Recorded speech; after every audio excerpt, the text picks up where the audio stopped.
Hello, everybody, and welcome back to Matt and John Make a Podcast. This is episode 58. And before I start, um, I would like to thank everyone who tuned in to watch my co-host. He did his first gaming stream earlier this afternoon.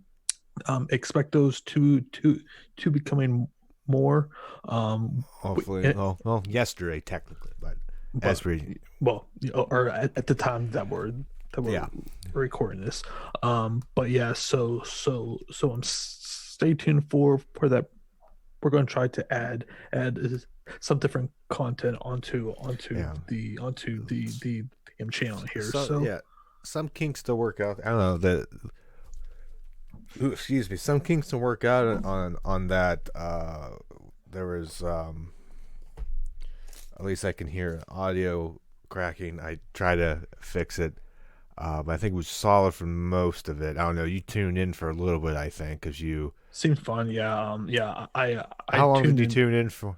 for about like 5 minutes until I went out for some dinner, but Yeah, because yeah, you but yeah, made fun of me. yeah, it seemed fine. So I I at least on my when I heard, I was hearing in some spots it was like crackling, like um I don't even know how to explain it, but some people were heard. you I'm assuming that you were probably using Zoom when you were No, or is there some special streaming service no, I for was that using no, I was using uh I'm pointing at it like anybody can see what I'm pointing at.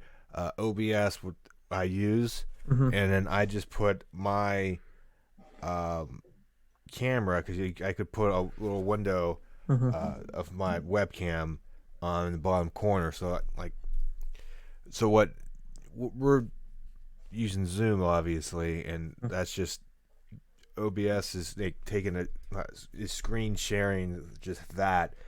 But I can take my webcam here and as different source, put it in the corner, and then shameless, not even a shameless plug, but uh, Elgato game capture card. Take it from the Switch, put it in your computer, and then um, put it to the TV. So that's how you get the game footage. This works very very good. I know if anybody out there watches to any streamers, they probably use this or something else very close, but this is the more popular one. I ended up dropping it, buying it when we were buying our stuff for this podcast last year, around the same time. I was like, oh, maybe I'll do this or something since we're going all out and buying this down the road, and well, finally it happened. Yeah. So we'll see what happens with that. Trying to get more viewers, live viewers. I don't know how it's doing as of now. And I don't know. I got to work on it. It probably wasn't the best stream in terms of me talking and stuff, because there was distractions around we here, and definitely we definitely it's a have work to in do progress. one of just us just saying like random stupid shit and getting pissed off and Mario stuff. Party. Yeah, yeah. More that will be hilarious. Yes, which I feel like in Needs to happen. especially with some alcoholic beverages too will make it. True, but how even without it, Mhm. we can make It it will emphasize it even more there. emphasize it. Yes. Yes, yes, yes. But but now we're going to slowly segue out of that into Ah, which was some pretty big news or a big dropping to be more specifically was the season 2 trailer of Mandalorian, which, as we all know, is going to be appearing on the Disney Plus app on October 30th, which we're about um, a month away, or pretty close Yeah, to it. can't wait. So yeah, Matt.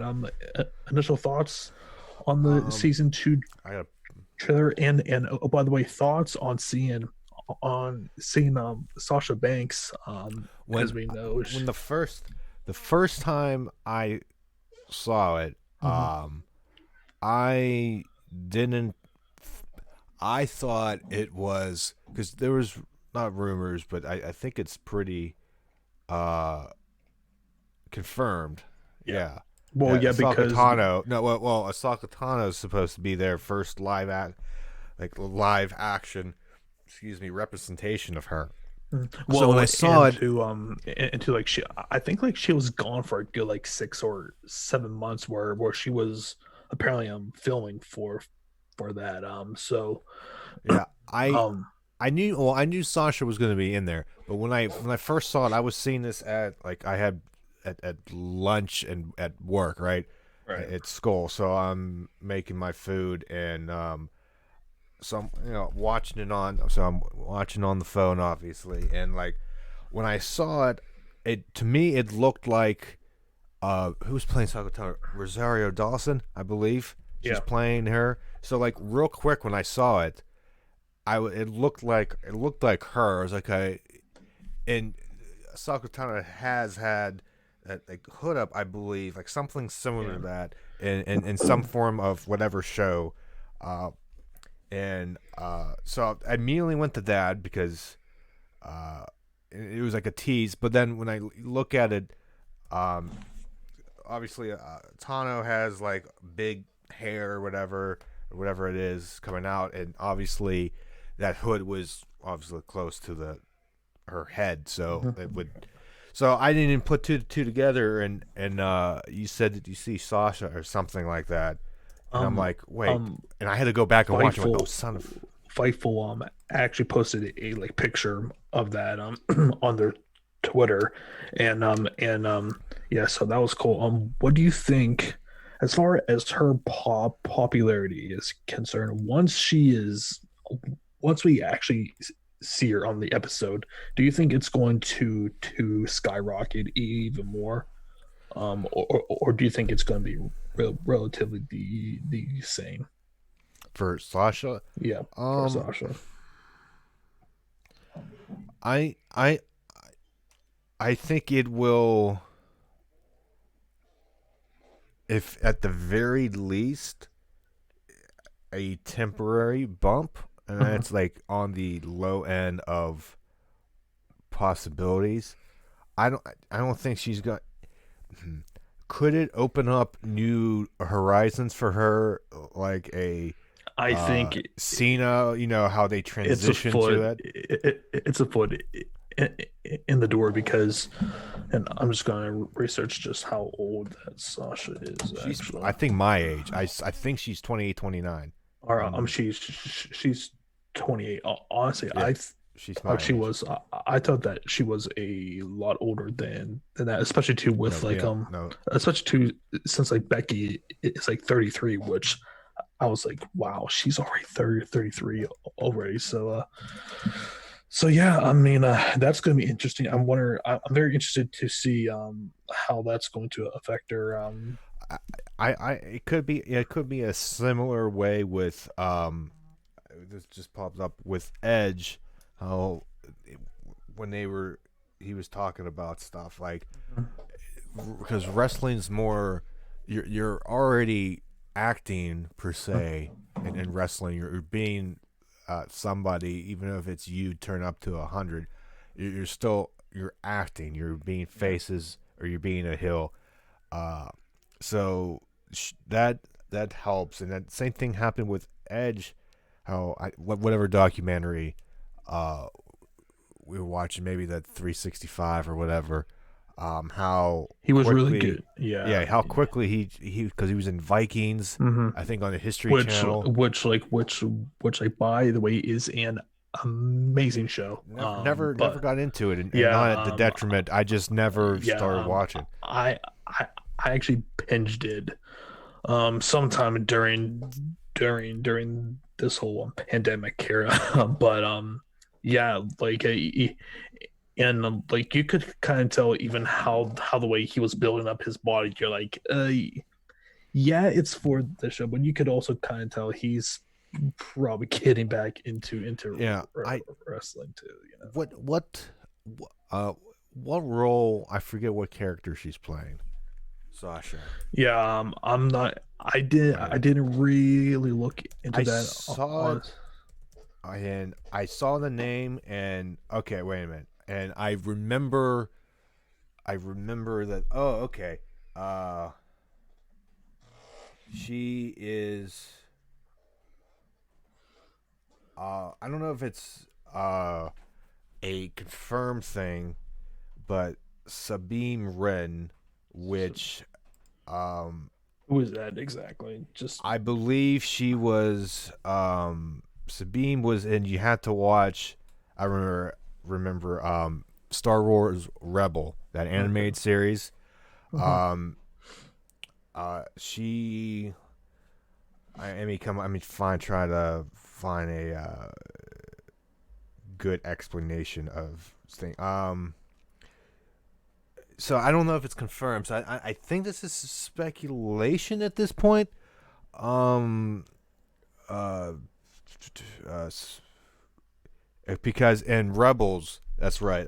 It's been a while since I've seen this. That she reunited with Ahsoka Tano, and they set out. There's another character, one of the main characters, um, Ezra Bridger, who I believe has he had Jedi powers, and Okay. at the end of Rebels, he kind of can't remember exactly. I said if I read, he was lost in hyperspace during the final battle with the Empire. Um, so yeah, so they can tie if they tie that in. If you watch everything, that's going to be very interesting. And if you look at, I'm looking at the I can no can I if you Google it, I'm looking at Sasha's face and the that animated character. Um, I the computer animated character, the character has like purple hair, so we know Sasha can pull off different color hair. Right. She kind of, I think she can pull it off. There's some resemblance, but we'll see what happens there with that. So I'm very interested in Let me ask you that. this: Do you think like her role is just going to be more of a side role, or is it going to be If a pretty if they pivotal role? bring in Sabine Wren, Hmm. I don't know. I think I don't know how it can be just a poo poo character Okay. because just with that teaser, like it's obviously teased and there's some Hmm. secrecy there. I don't think if it was just an afterthought character, you wouldn't be in that teaser like Right. that. Okay. There are to me when they're doing that something like that, they're just giving you just enough and be like, oh, who's that?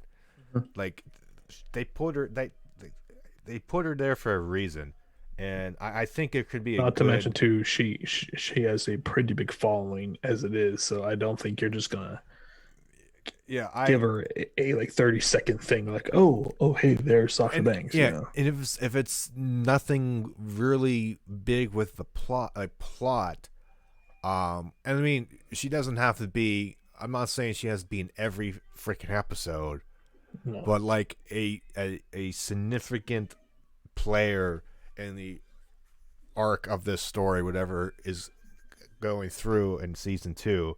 Hmm. Um, and then they're bringing back, which a lot of people are happy about.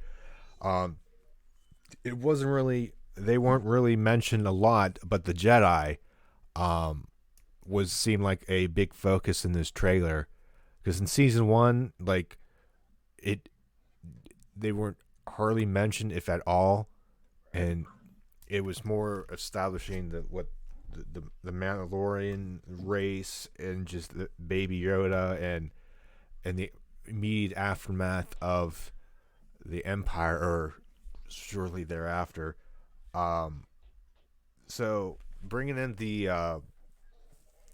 Jedi and stuff, you can go a lot of ways. There's a ton of rumors of, because of course, if you bring Asako Tano in, she is a Jedi, but I left the Jedi So Order. how many episodes are in season 2? Do we know? Um, Because I think that season 1 was only what 8. So yeah, but let me see. I'm looking this up right now. Mandalorian season 2. I swear. Um, Number of episodes. There you go. I swear something came out earlier. Um, I apparently what I'm reading here is 8 as well.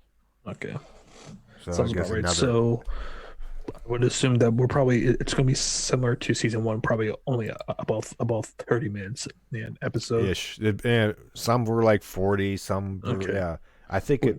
I wouldn't assume it all. It Yeah. depends. Mhm. John Fowler, Dave Filoni, Bryce Howard, Rick Carl Weathers, Peyton Reed. Just the list of um directors. Taika Waititi is not coming back, at least for this season. Um, hmm. Yeah, so I can't wait. We got like a month to go, ish, or October 30th. So just a little over a month. And I'm going through, kind of silently going through this trailer. Um, they look like they're going to.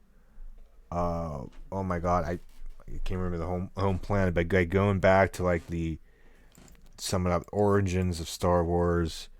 Tatooine. Yeah, that's it. I couldn't think, because they had the is it the sand people? I'm pretty sure. Yeah, yeah. Yeah, they had a glimpse there. Okay, there's Sasha. Um, Disappears. The best part is at the Baby Yoda seeing crap, and it's like, nope, Mm. close the thing. Yeah, yeah. Man, you just see Jedi fighters here, more stormtroopers. Yeah, I cannot, like, this looks, if it's anything like the damn first season, this looks just like, gonna be great. Huh? Yeah, He's yeah. Baby Yoda closing this thing. That's Yep. And as we talked about, guys, we will be giving our weekly review of those yes. episodes. So really looking forward to that. And while that's going to be exciting, what else was also really exciting too was the first week of the NFL season. So awesome to have football back, college and NFL. Our Pitt Panthers did extremely well, and also Destroyed Austin Pay. yes. So I was obviously really happy about that. Cleveland got completely embarrassed against the Ravens. Cannot complain about that. And also to with our Pittsburgh Steelers, which I'm gonna kind of talk about that first, and we'll trickle into everything else there. Which that they were facing up against the New York Giants. Um, it pretty much went kind of how I thought that it was going to go. Yeah. Obviously, obviously Ben, he was pretty rusty. I mean, which was to be expected without Everybody pretty much was on that right. offense. And for him and for him more specifically, just because he hasn't played in over Year, yeah. yeah in over a full calendar I'm year. thinking to myself when that game first started, Mhm. everybody was losing their collective minds, Myself and I'm included. yeah, but I'm thinking to myself, yeah. I'm thinking to myself, yeah, it's okay. They're not looking good now, but I'm like, there's no way this continues this whole game. No. And There's no way. especially for how well that freaking defense. I mean, they held Saquon Barkley to 6 yards rushing, and On what, outside like of 14 carries or yes, something.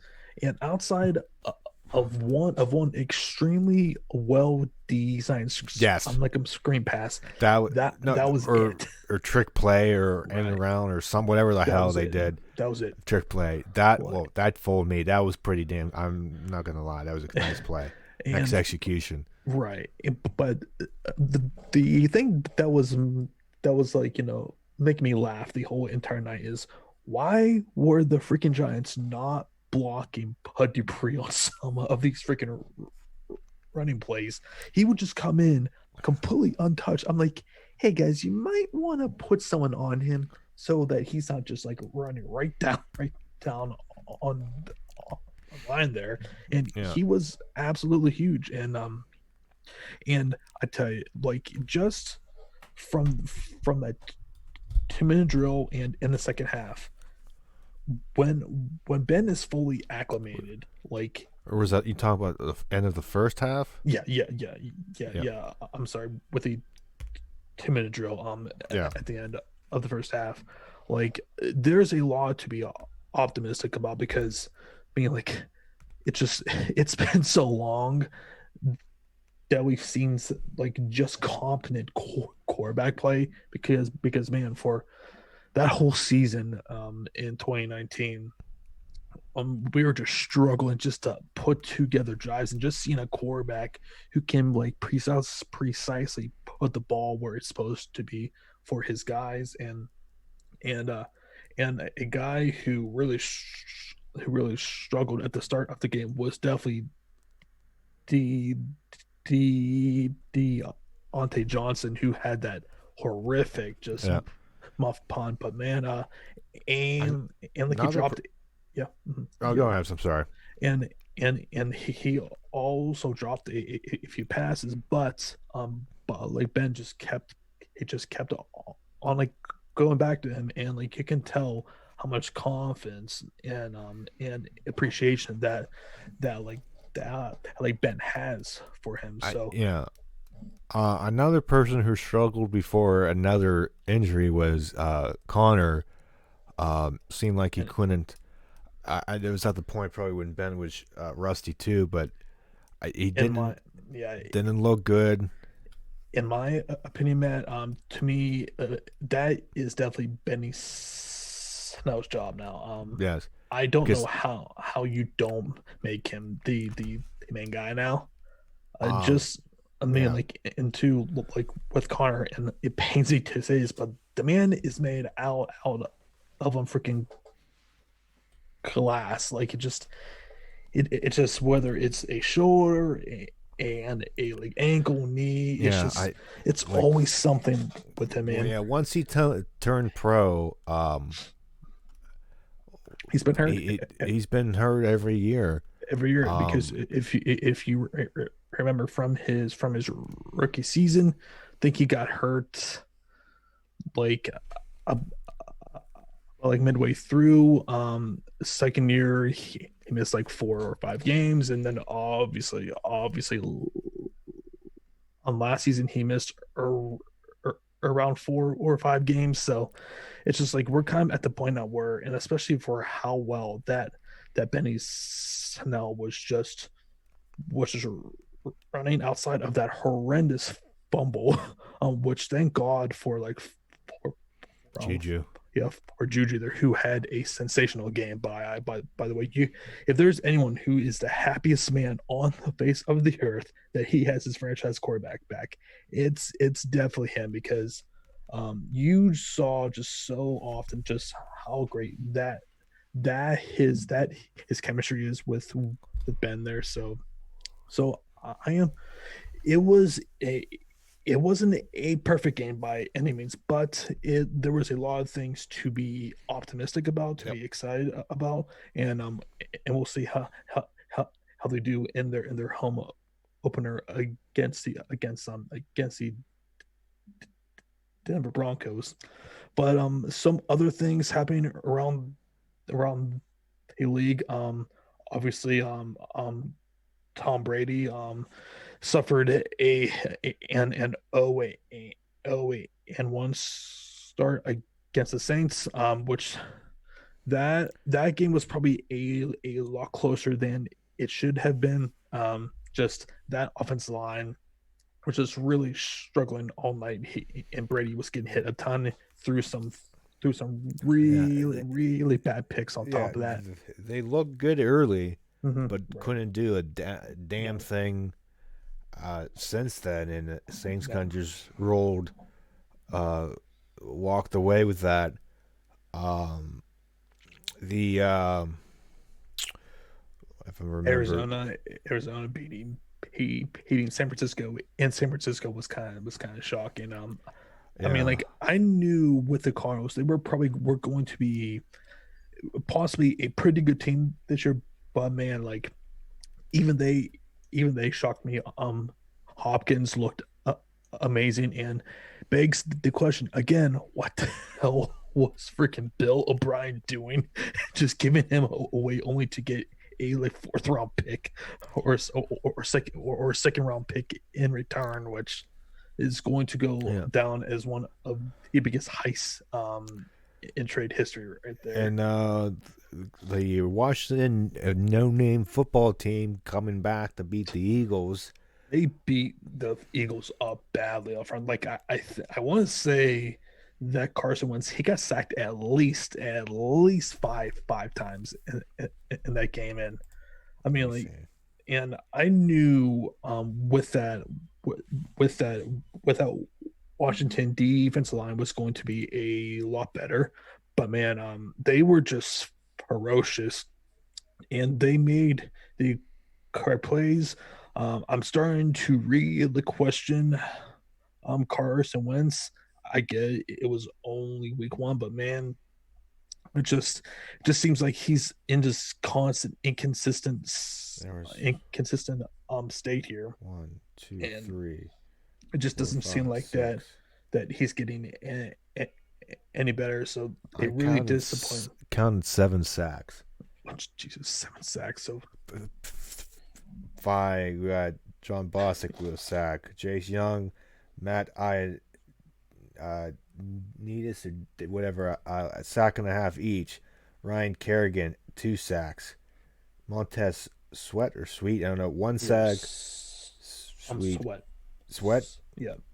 That's a great name. Jonathan Yeah. Allen, Darren Payne, half a sack each. So that adds up to 7. Yeah, I mean, it's a pretty good defensive line if Dwayne Haskins can improve it and be somewhat of the franchise quarterback that they were hoping. Who knows? They could possibly be a potential wild card team. Man, who would have thought, man, after week one, that the only team in the NFC East to get a victory were the Washington football team if everyone else lost. And one of those big ones, what were the Dallas Cowboys losing on Sunday Night Football against the LA Rams off of one of the worst offensive pass interference calls I have ever seen. Like, I mean, like, I mean, Jalen Ramsey, he was pretty much Shawn Michaels against like Hogan at SummerSlam '05 with that oversell there. So right. It was just Yeah, and the ridiculous. Bengals got screwed on. The Bengals bangled, and they got Bungled. They bungled. freaking They got screwed they on freaking that offensive. There was a. I've seen more pass interference, offensive pass interference. I think they're calling it more between now. week two, Hmm. uh, yesterday between, um, since I think there was a offensive pass Cincinnati. interference at Yeah, Cincinnati and yeah. Cleveland, and then On the two tight on end week there. Yeah, one. yeah, yeah. Because you never see it. Well, it's good because man, how many times have we seen with just offensive players just have so much leeway Yeah. against a defense? So it's good that there's trying to be a little bit more balanced there. But they were good. Seeing Cleveland, as I said, just get their asses kicked. And even with their win over Cincinnati, like they still had to score 35 points to win that game. Like they gave up that defense gave up 30 points against Cincinnati. And I get it. Joe Burrow, he isn't terrible, but man, for a kid who hasn't had any sort of like preseason, no off-season program or anything. And I mean, outside of AJ Green and like Mixon on that offense, I mean that offensive line was horrendous all night. And the thing I kept on saying to myself, that Steelers and like Ravens defenses are going to feast um on Cincinnati because man, they they could not block to save their lives. Pera was just running for his life all freaking night. Um, so it's going to be very interesting. Obviously, with like Kansas City, they were very impressive on the opener there. Yep. I would expect them to be pretty much where they are at there. I'm trying to think. I think actually that they were the only team in the AFC West to actually win, or actually No, no, LA Broncos Chargers. lost. LA Chargers. Raiders, True. Chargers, and Chiefs won. Yep. Yeah. Broncos are Raiders won. Who they play? yes. They played. Hang on, I just had it. They Oh yeah, played. yeah. That's right. They did win. What the hell? Panthers. Yeah, 34-30. yeah, Panthers. So yeah, they won. And I'm trying to think over on the NFC South. So the Saints won. Falcons got absolutely annihilated. Carolina lost, and Tampa Bay lost too. So there was that NFC North. There a crazy shootout between the Vikings and the Packers. Rodgers looked as good as he has looked in a very long time. He's probably really motivated.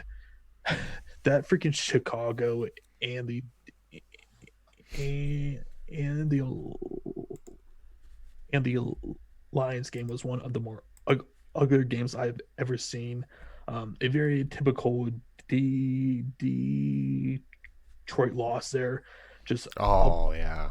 up like three scores with and going in the fourth quarter and just completely just choked and held like They had they their freaking running back the Andre Swift dropped a wide open touchdown that would have given them the the win. lead with 6 seconds left. It was the easiest catch, wide open, basically in the end zone, Wide open. I'm and like, you've got to catch that. And so that was a very typical loss for them.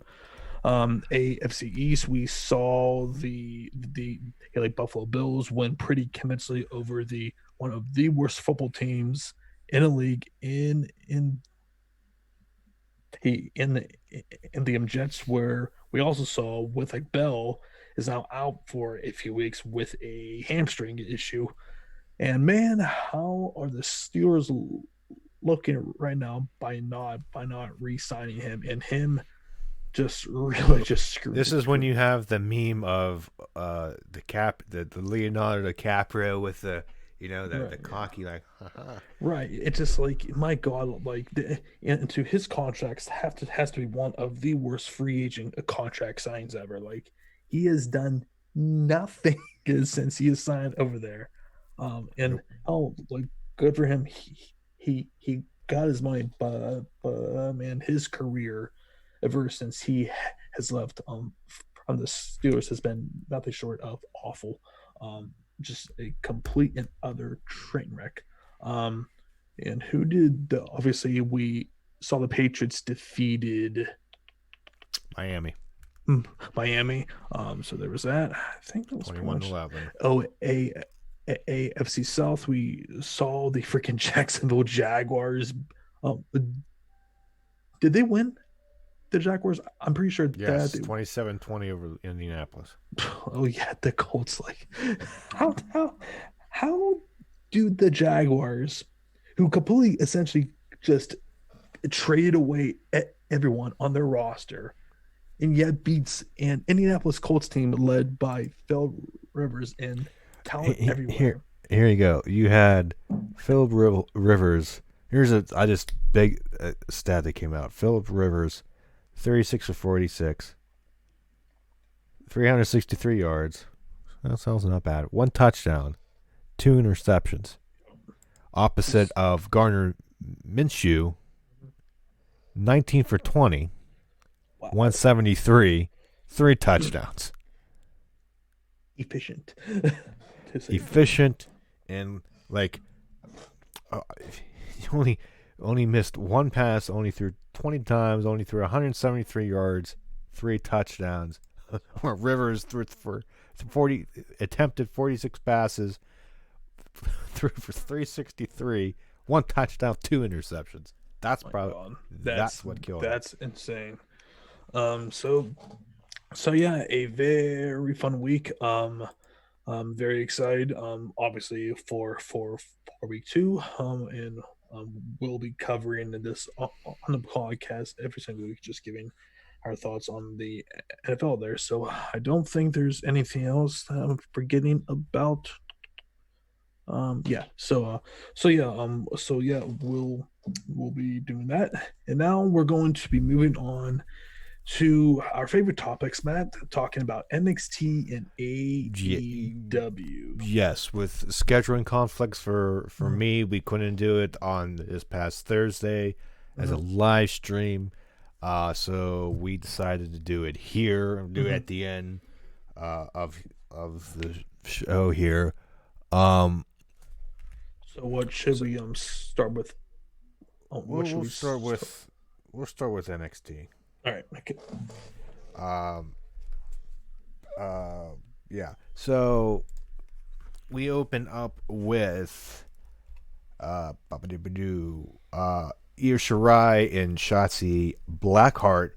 Um, at the time, I've remember watching this and even tweeting this out. I thought this was a very good match. I thought this was one of a uh a not coming out party, but the best showing I've seen Shotzi in the ring with Io to date. She looked good even in the loss. Mm-hmm. I think it was obvious.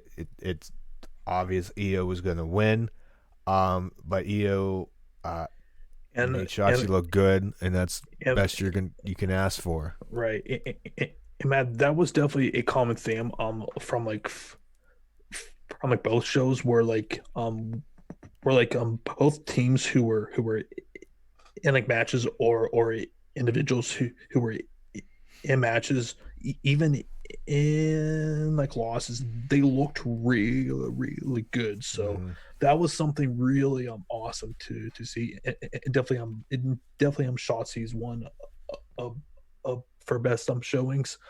Um Yeah, I was really. I know we are critical of her character, yeah, and where to I'm go, but still I still don't get her whole thing, but it was a pretty good match though. yeah, that I was really impressed. This was a great match to open the show. I was really into it.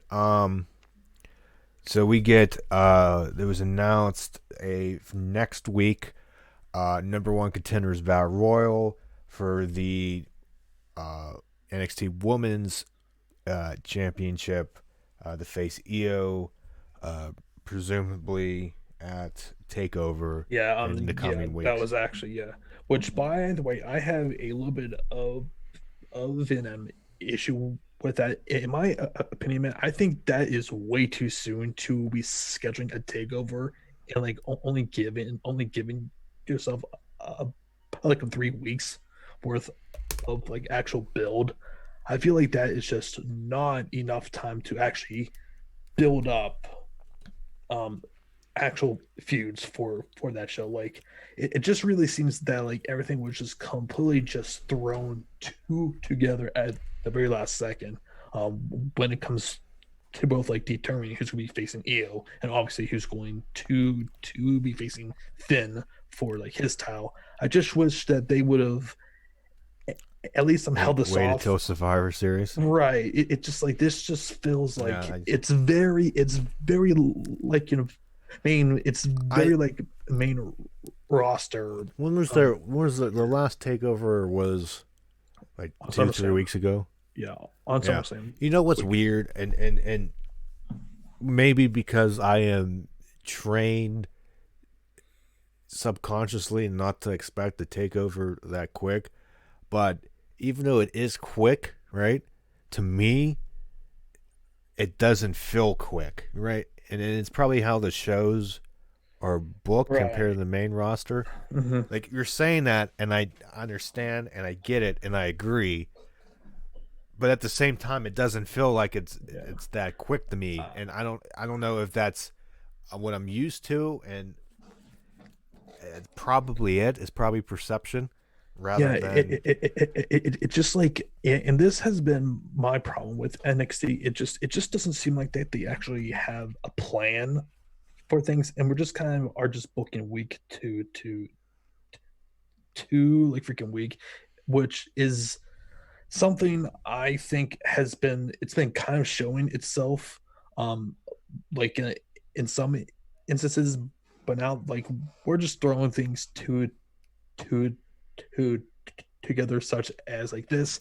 I just really wish that they would have taken a little bit more time, whether it was like 2 or even like 3 more weeks, just to give themselves enough time to actually build up a story to find who are going to be suitable challengers for these titles. So I just wish that that was just better taken care yeah. And then but there's other stuff. I the title, yeah, okay, yeah, the title pictures. Um, yeah, I can agree with you on that. But then it's I think the undercard, the stuff undercard has been built more better of. Yeah. for this one. I'm a, Yeah, and we'll get into that yeah, obviously. yeah, yeah, yeah, yeah. And here's one. Um, and I don't know if this is specifically going to be it, at least the storyline, because there's something teased after. Well, again, we'll get into that. We had Desmond Troy, who was formerly known, new name as Denzel Dejournay, or Dejournay, yeah, is in the ring, and he's facing Tommaso Ciampa. And uh, if at freaking squash, if I ever saw one. Yeah. But I saw a Which quicker squash on AEW. Um, but Maxwell Jacob Freeman. yes, Yeah, yeah, I was like, well, I saw, I was like, well, son of a bitch. Um, anyways, I mean, Desmond got a bit of offense in, but Ciampa ultimately destroys him, mhm. and they do the. I love his the catapult, the monkey flip move he's doing now. The people, Yeah, either it being hitting the metal truss on the apron side, or yeah. in this case the turnbuckle. It just it looks cool. it's because it's very it's very Orton-esque. yes, It's very Orton. it's like the Tommaso Ciampa's equivalent to the punt. Yeah. If you Um, and anything to definitely like from a character standpoint, he's like the Orton of NXT, to where he's yes, very very emotionless, very brutal, and obviously very intimidating. Um, but so and obviously we had him and like Jake Atlas are going to be having a little side feud, which this is probably the most important that they have actually done with Jake. They're actually giving him some form of a this storyline a here. little thing here, Yeah, which I like. I like that they didn't they didn't because you would see this probably on the main roster. Some would get attacked like this, and there'd be no follow through. no, I'm glad that Jay came out. He was pissed off. He cut a good promo, I thought. uh-huh. Um, and he made a good point. You know what? I'm not like you. I don't attack people from behind. That's why I'm coming out to talk to you like face to face or whatever he said.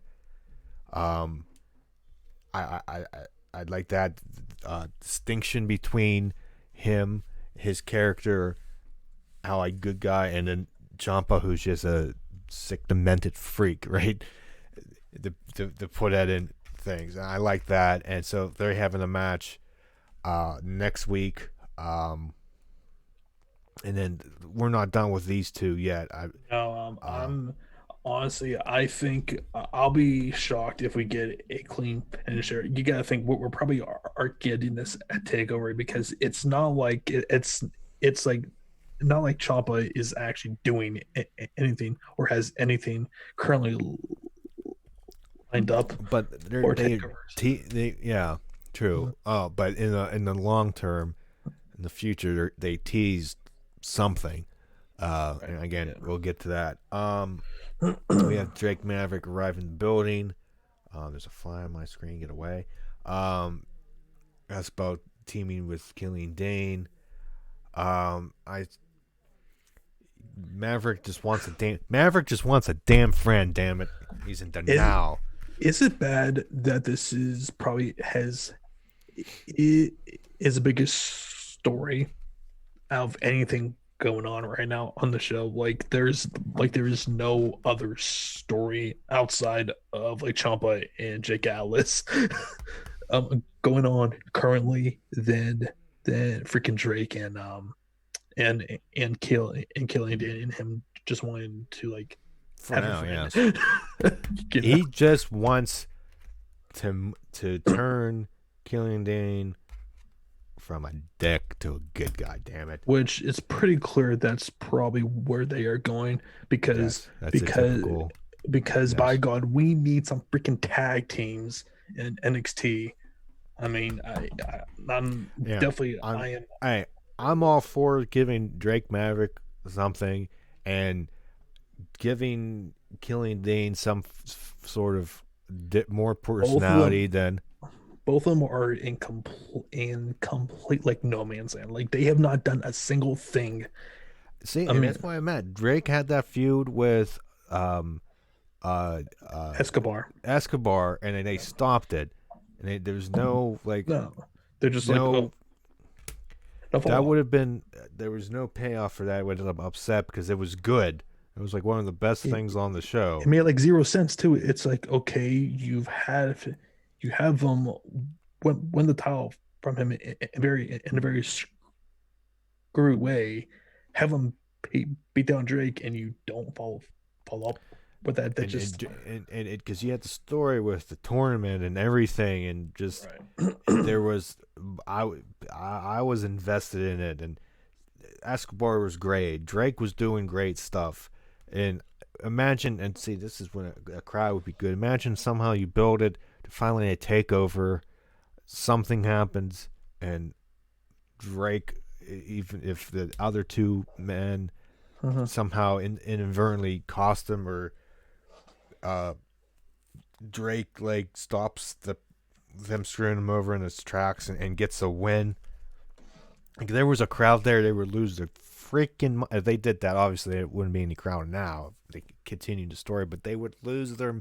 This crowd would lose their minds for Drake to win, because you have you perfect story from getting released to fighting back, and that turning into a work. You had the perfect little thing there, and I don't know what happened. I don't know what the Which is decision was. why, which is why, man, I think it's getting more and more obvious every single week that there is some sort of influence with the old man on this show because and I say this probably Triple H be 41 on like he would say Triple H he did not ignore like storylines or small plot holes like that we're kind of seeing more and more now, and I think that's really is starting to show, and this is just a perfect example. But as I said, Matt, we definitely need some more tag teams, so this is going to be I'm very welcomed here. Yeah, and I'm interested to see. I'm into it. Um, uh, and after next we get a good video promo from Finn Balor, your new champion. Um, uh, he's putting over the title, putting himself over, saying, with that him winning the title makes this the best title, the top title in all of WWE, and they showed uh, pictures of the rest of the champions. Um, if it's Drew or Roman or whoever. So he's just putting it over. Um, and it says, tell everybody to form in line and look both ways before you come at the Prince. I was like, this is the Balor I want right there. Mhm. Yeah. I love that. That was, I thought, a great promo, excellent promo. Yeah, I definitely agree with that. Um, I want to get your opinion on this, because I texted you. Um, you don't want to mess with a pissed off Kushida. We had No, Austin Theory versus Kushida, and Kushida just went all. I I was don't like, even. two things occurred to me. A, Austin Theory is a complete nerd now. Like he's pretty much is the Ziggler now of NXT at this point. And number two, it's about freaking time that they decide, hey, let's put some balls under Kushida. And it looks like they're finally are trying to finally build this guy up. It took them it took them some time, but hey, better late than never here. So yeah, I would assume that they're probably are still continuing his feud with Dream, which by the way he should definitely be going over. Like I do not want to see Dream in any title matches or any serious or where like he is booked in a serious manner, just judging on with his current situation because I'm not sure if you have seen him at, but anytime he comes out, all I see on my timeline is fire Dream, fuck this piece of shit, blah blah blah. I'm like that shit ain't going away anytime soon. how how far the mighty have fallen. I mean, Because 2 years ago, he the was a hottest freaking thing, he was the hottest thing in business, but and just now people disdain him. well, and he has no one to blame but Well, himself for with that. Like obvious reasons. just just like it's a case of just like making really stupid choices in your life, and it's now affecting Yeah. your actual job now. A quick point on Theory. I know you equivalent him to Ziggler now, but Yeah. if I want to go across the aisle, so to speak, to AEW, you know who he reminds me of with that young cocky attitude? Sammy Guevara. Actually, yeah, that's probably is a pretty good comparison there. Yeah, I Um, that's and to that like young hit, cocky thing because he comes off as young and he cocky. he definitely has a little bit of of MJF to a certain Sir, there's like a poor man. dash, Yeah, yeah, a dash. a I like see that. poor I man's, can't yeah. argue that for. Yeah, I see, but I see more Sammy mannerisms and just that character. So if it, Mm-hmm. more so in Austin Theory. Same age too, because I think Yeah, Theory is only 22, and I'm pretty sure yeah, he's young. that Sammy is also only Yeah, they 22 could. or 23 there. See what they do with Theory in the future, but the main thing is just Kushida.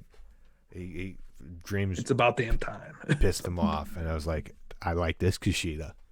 Um, then we get uh, a little video package of Candace and Johnny at home. Um, sent talks about Tegan Nox and says no matter what she says, Candace has changed for the better. Uh, Gargano is still complaining about damn TV. Um, Yeah, I don't know about you, Matt, but I'm just this like whole like Johnny thing. I'm just I'm not sure if I'm like losing my patience or I'm just hating on whatever that they're trying to freaking do with them right now. But this whole like like home stuff, I think it's kind of has like run its course to a certain I I degree. pop for the line right at the end, Hmm. when Johnny called, I believe, Damian Priest a knockoff or whatever slash. Hmm. I think the slash that guitarist from Somebody's Gonna Hate Me for Not Knowing the band. But I laughed at that because he said it in such like a quick like under his breath thing. I love that. Um, I one thing that was a side that was a quick side note. The one thing um, I'm you said running out of the patience. Yeah, I'm more upset not with um the home stuff, but we're getting him them saying when they first started both becoming champions. Um, yeah, it's like. rolling. It hasn't happened yet. It's the boy crying wolf now. Hmm. Now, if they were champion, say if they were champions now, I think these home things it would be if they okay in a parallel universe they would still do these home things, but they would be done differently as champions, and I think they would be golden and done in the right way. Yeah, I agree. If the storyline even if like Tegan was involved and she was feuding with Tegan for the championship, I think it would have been done uh, differently. I think in the right way, and I think it would be great. I I enjoyed the first one, the original one they did. Hmm. Um, when they right, I think it was right after they turned heel officially, so it was like the official thing. I really enjoyed it because to me it was different and it was I don't know it was new it was hillish it was creative. Um, these ones lately have not been as good. Some aspects of them I They're enjoyed. they're kind of Um, but they're it's like a TV show that you watch and it's like okay, there's let's change it up or end it. yeah. It's definitely it's becoming more cringe for me in certain aspects. And Uh, I feel like that's what they're going for, but it's not. I think it's I one of those on paper things, and it's missing something. Yep, definitely. So yeah, Um, then we get the tag title match between Imperium and Brazongo. Um, I think I told you this too. I know you don't particularly care for either of them per se, but yeah, I and thought this was still a great match regardless. I really enjoyed this one. yeah, it was for sure, man, and that I will completely agree on. But man, it's just like I have no reason to give a single shit about either of these teams, and that it right there is the biggest problem with pretty much with pretty much the whole entire company in general when it comes for tag teams. It's just like we're just throwing these people in there, and there's no real reason to actually get behind them. They Or need to um just have like they did with the women's tag team and excuse me and just have it'd be nice to have just one tag team thing for all three brands. hell, if they're S- gonna copy anything that AEW is doing, look at their tag teams. Like there is multiple stories through multiple teams, and not well, just yeah, yeah. true, but the thing is with NXT, there's none. They have none. Oh yeah, yeah, and that's also They is do, a problem. but they've not been on TV much Which or is very crazy, man. sporadically.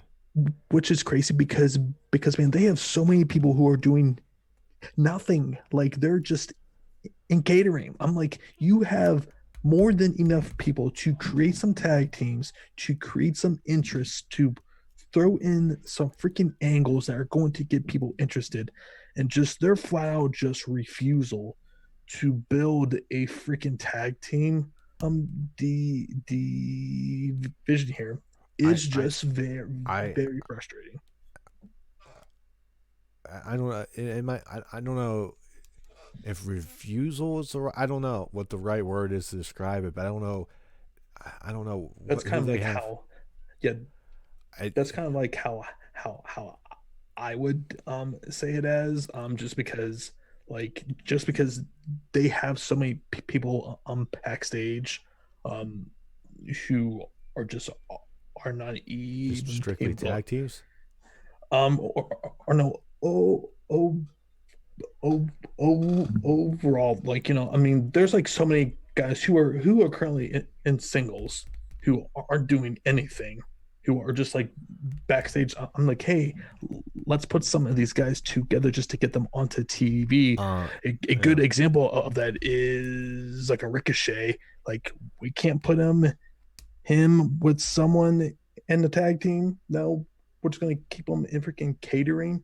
So it's just like that's in like and it's been proven people are interested in tag team wrestling. Like Dynamite has showed us that like it's still very much alive. They just need to put forth some effort into trying and actually building it.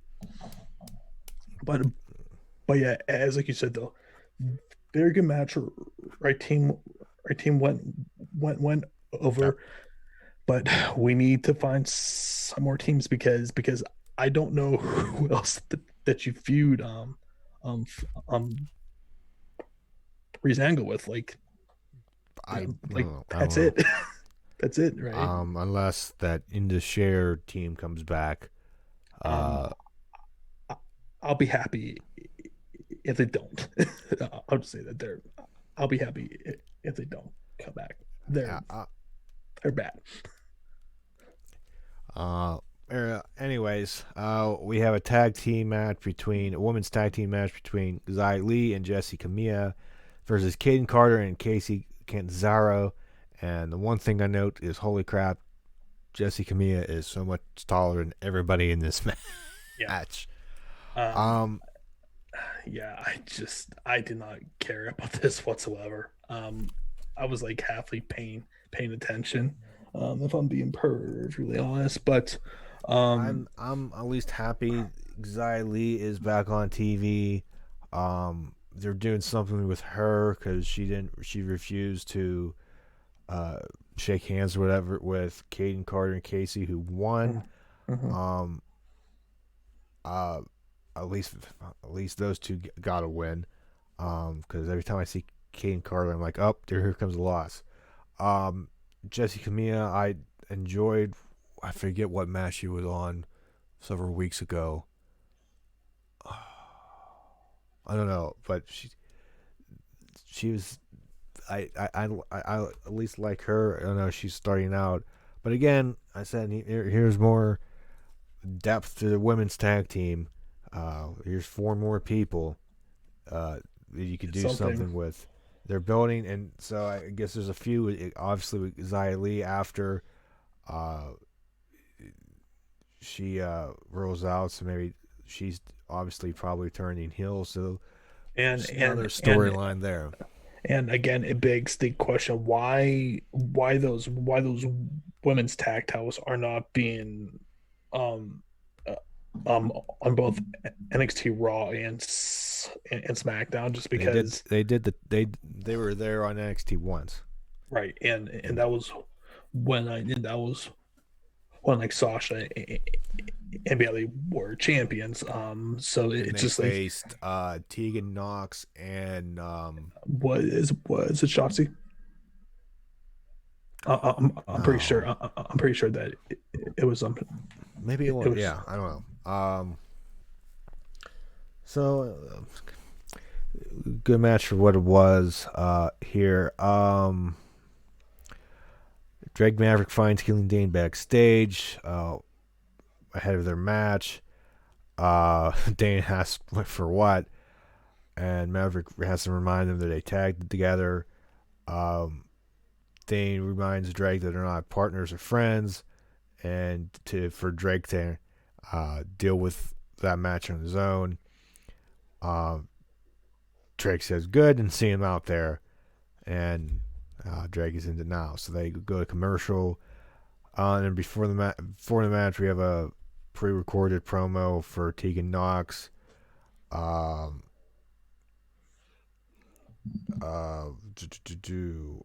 uh, Knox says Candace can believe what she wants, but the Candace she knew wouldn't put somebody through a table like that, and wouldn't listen to her husband complain about a TV either. Still says she wants a friend back, which is not going to happen. Like, and she compares that like not going to happen. Like Lorray winning the Battle Royal next week, and Knox says she wants Io Shirai next time or this again, and this time things will be different. Um, then Undisputed Era versus Killian Dane and Drake Maverick. Killian Dane doesn't come out and leaves Drake all by himself, and it's essentially a 2-on-1 handicap for the majority of the time. And we see Dane sitting backstage with other personnel, refs, and agents or whoever watching the match on TV. And eventually, Rig was back there, uh, go and is pissed off at Dane. Ask him, "You just gonna let this happen? He's your partner. You have a match." Dane goes out. Um, and yeah, I forgot. Good thing I read this. Forgot about it. I popped this too. Drake was out on the floor and Undisputed like tossed him at him, and all the Dane did just sidestep, and Maverick just flew past him on the ramp. I popped uh, that, and then Dane threw uh, uh, Maverick back in the ring, uh,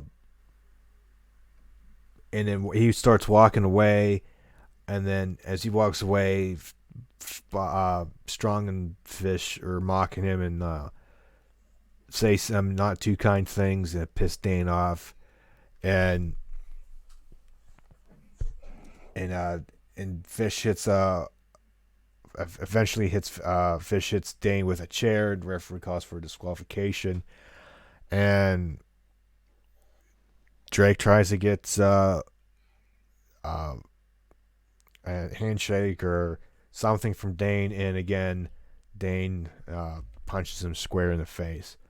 Um, so we'll see what happens. That's continuing the tease of maybe a friendship, eventually, maybe down the road, um, by whatever means. Um, did you have any thoughts on this match per se? Not per se. No, Overall. no, nothing that you haven't really Yeah. really covered there. See, Um. and we kind of already talked Yeah. about that earlier. So yeah. Then after we have outside, Jake Atlas is walking. The cameraman is caught up with him, asking him questions about Ciampa and the match next week.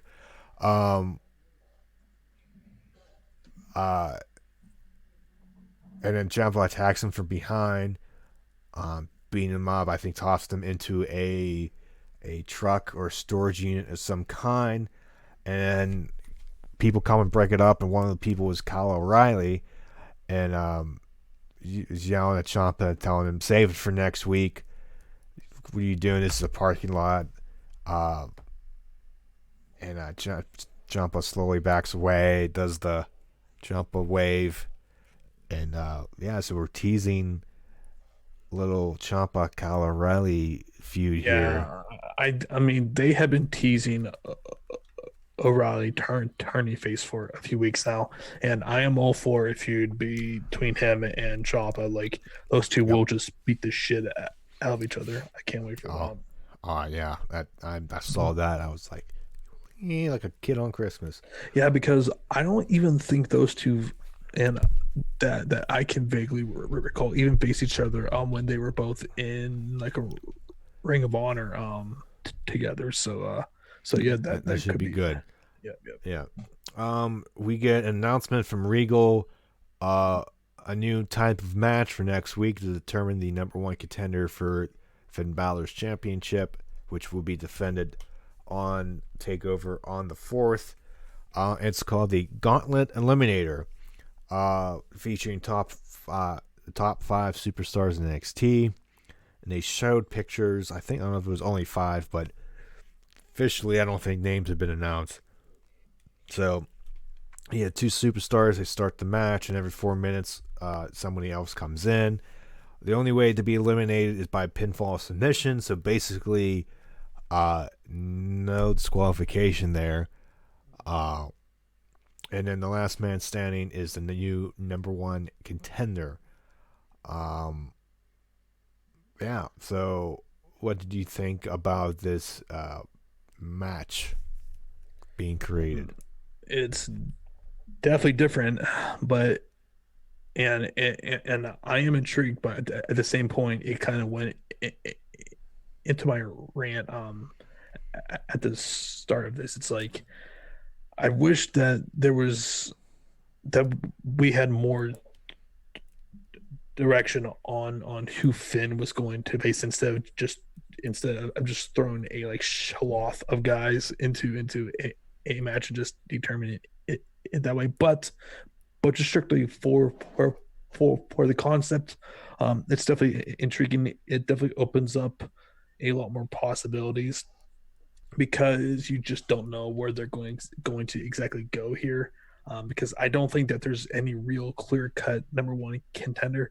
The only person who I hope that isn't winning is Adam Cole. I have no I desire don't. to see. I I have no don't. desire I to don't see. know if he was he. I don't know if he was pictured in what they showed. It seemed more I would be kind of surprised if he wasn't up and just. I don't know up and Yeah. coming. I don't know because I think they showed, if I remember correctly, Escobar, Bronson Reed. Um, I don't remember. I think those are the two I remember flashing on the screen. Yeah, But I don't know if there was only five or they. I don't know who's. I don't know who's in it. at least as of Yeah, right now. honestly, it wouldn't surprise me if they actually called someone down from the main roster to have win here, just I don't because know. just because They said top. yeah, The fact to I say don't NXT wrestlers, I don't.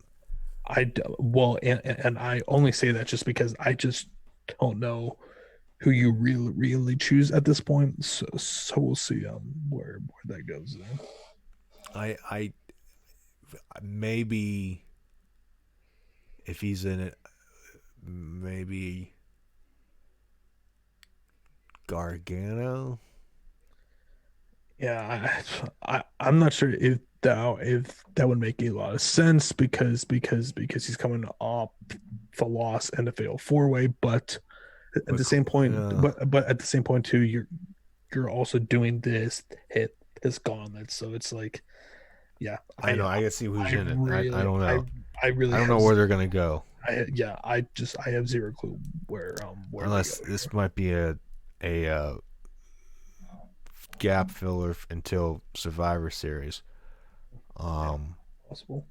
to carry over whatever they have planned going, the big feud there. But anyways, we get to the main event. Timothy Thatcher versus Damian Priest for the North American title match, and I thought this was another phenomenal match. These two uh, beat the beat the crap out of each other. Very stiff. Um, and as uh, predicted, Damon Priest obviously retains here, but still a hard fought physical match between these two. Um, and I need to go back and see um, if Thatcher did any of the things he said he was going to do. But I'm gonna say I'm gonna know but Priest kind of looked very overall dominant over And Thatcher, as which you I'm should. glad. As you should. So uh, for the show, I enjoy this match, and yeah, Yep, definitely.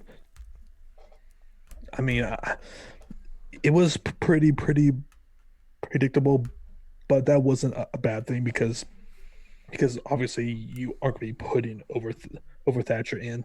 They really need to establish yeah.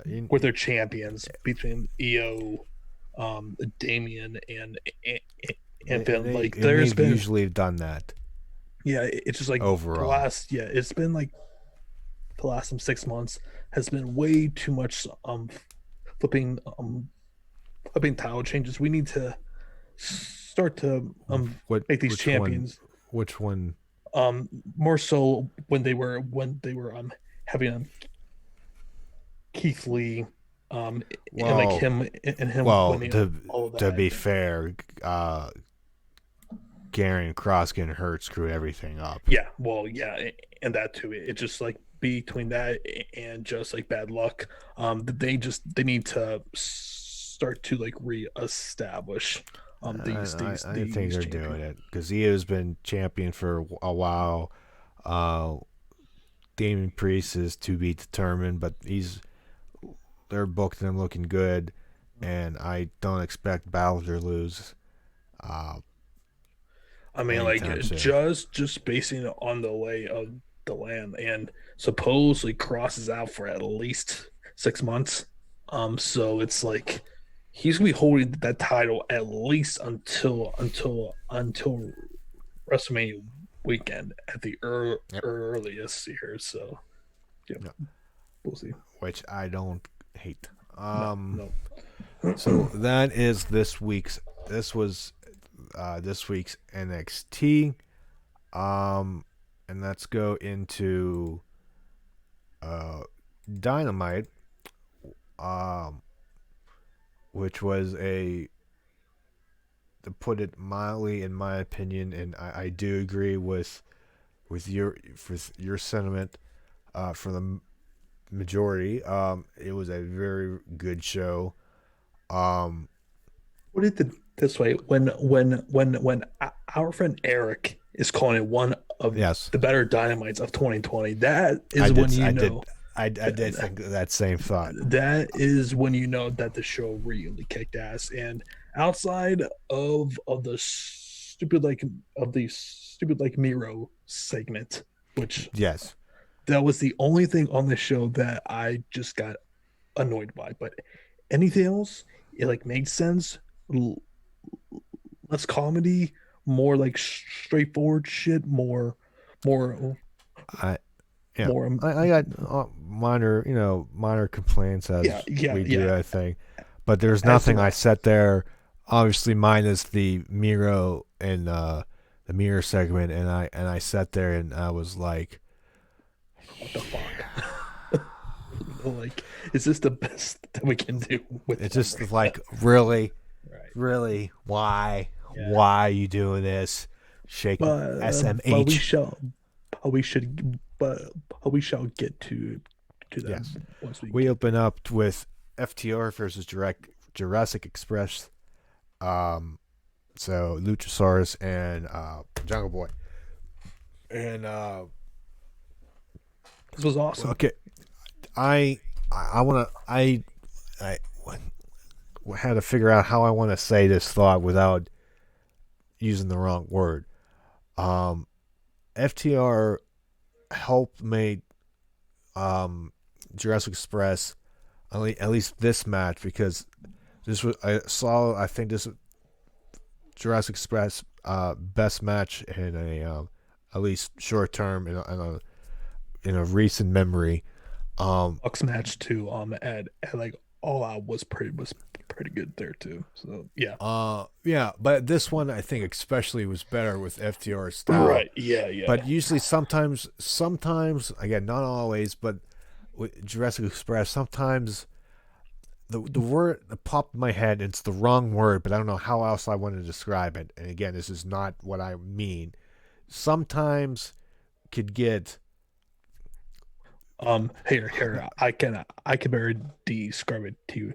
Them just even slowing down just even a tiny bit is making a whole yeah. big of I was gonna a difference here. I was gonna say hokey, but it's not the word. I don't know what else to describe. You know what I'm trying to say? It's just like Sometimes they go too far, but they this one yeah. was they were zoned in and it was attack. It was good wrestling And in my they opinion. really, and man, I continue to say this constantly. Freaking Jungle Boy is going to be a big star for this company. That man is a One will pure, hope. he is a pure baby face. I can never see this guy as a freaking heel. Like it's just how he sells, how he's constantly in the freaking right spot when he needs to be. And I just loved with those with those close near falls with FTR and man, even in and even in like losing here, they looked really damn well. If this was WWE, you know for a fact, Matt, FTR would definitely have like have like freaking lost his match. It Better would chance there, yes. it would definitely have happened. But here, you know, the champions are booked strongly, and and and now FTR should move on to whomever now. Yep. So yeah, very good match here. Yeah. Oh, Then and to what did you think of the Bucks? I'm super kicking the referee, and then like paying Tony Khan when they were going backstage. Tony. Okay, first two things. Um, I, I, I again, they don't look like they're actually hitting him. Come on, ref, you can take a damn bump. The camera save that from. You could just tell. At least he wasn't as bad as the freaking ref I for like Morfez. no like Natty freaking like Natty and and like a Mickey James match I on like missed Raw. that. I didn't see Oh, that, but I oh, saw the ending. if you thought that the freaking AEW refs were bad, uh, I'm Yeah, I don't sorry. know. I watched that Yeah, and oh, yeah, I yeah, yeah, still yeah, don't know yeah. what happened. No, but just them. It wasn't per se the ref's fault. I was like, It's just like yeah, it wasn't an Alex Marvez, um, f- fake kick. The camera worked. It was the camera helped. But again, that's a critique more than a criticism, more than a burial of that. yeah. Tony, I like how Tony Khan almost didn't seem the care. He was like they walked past and he got to me. He was like, oh okay, you should have been pissed. Come on, man. But he's getting money, so he doesn't care. He's No, rich. Come on, Tony, be he's a money pissed. mark man. Money mark, yes. He's a Be money mark. pissed. He's a money mark. You have your employees are destroying other employees. Be somewhat annoyed more so. But again, that's a critique, not a burial of the thing. Like that's things I wish I see improve, but that's in life. But in overall, I enjoyed it. Don't get me wrong. Then we get to uh, I have a nickname. I can't think of him, but community theater. Alex Morvez here with the great acting. Um, like I don't want to bury the guy, but like He somebody, sucks. I know. but like he's like too. Just the way it was shot. It was you look at it. He was like breaking news. Come with me. Take like 5 steps. Like you be more urgent. I don't know. It just how Marvez, there is a reason why they took him off of commentary. It just his how he wait. He was on commentary. yeah, like you do not. Oh yeah, that's right. He was on commentary for the first double or nothing. Really? Fight for the Fallen. Yeah, he was horrible. And I did I well, watch like that? no, you were actually working then, so That's why I don't remember. yeah, like he was so bad on those 3 shows that they didn't have a choice. They had to take him Wait, off he there. did 3 pay-per-views? Yeah, so And basically how did I when not see? How did I not see these 3? I swear to God, I've only remembered seeing um Excalibur, actually Jr. no and Tony. There's actually no no way. no he was on like he was definitely on the first double or nothing, and I think he was on select AEW Dynamites. I'm pretty sure, but he was just horrible. Just like just Really, his I don't know how I've missed him. If yeah. he was on Dynamite, because I pretty much It's watched them all. yeah, it's pretty much a good thing that you haven't seen him just because he was bad, and even in this role, it's just like and and like you could tell too with him Jericho, he's trying super hard to bring something out of him, but like it's just he's he's a freaking cardboard as far I'm as a personality is I'm concerned, you know. seeing like these pictures, like I'm googling him, and like these pictures, like he looks nothing. I don't know if he's changing something up. He looks nothing like the majority of these pictures on Google. Yeah. Like I don't know. Yeah. He it's weird. I don't know Mhm. if he's if you see it, you look and it's really like obvious how different he looks. Anyways, um, so yeah, Matt Hardy to get back to the segment. He's talking with Private Party, who's checking on Matt Hardy, who's down, holding his right knee, I believe. Yeah, um, uh, beat down, and then Chris Jericho and Hager come up with bat in hand. Jericho had the bat, Mhm. asking Hardy if he's okay, and he starts laughing and says he's not that Hardy's not the luckiest guy in wrestling this week, and tells Private Party to Yeah. see him in the ring later. One thing about this that made zero sense though. the previous week, Matt said, "Hey, I'm going away Oh, for thank you. a Yes, little bit." yes. So I'm like, I totally okay, so why is he here? yeah. I totally think.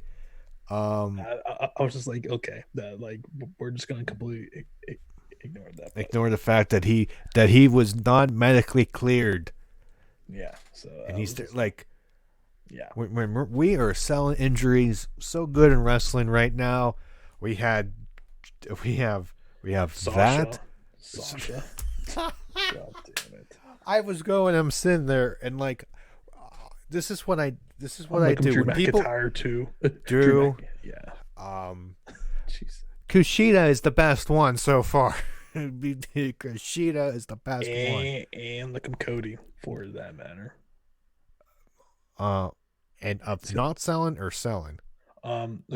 who has been away from TV. He like hasn't come back The thing I can argue with, I can counterpoint with that is that they show, even though it's not the same, he did that promo for that show. Like, can you really count that though? Since I mean, Because the like, thing is, didn't he say reference something to that like in the um, beginning? I can't, Like he I said, can't but recall honestly. he referenced like I've I got to look back at it like Yeah, in a way I in can't recall. reference.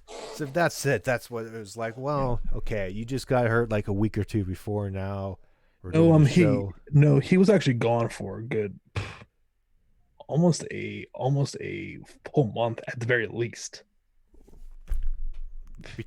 Three, Between that promo and when he yeah, lost that, you at least like 3 weeks, at least 3 or 4 weeks has to be because he dropped the title on that Saturday.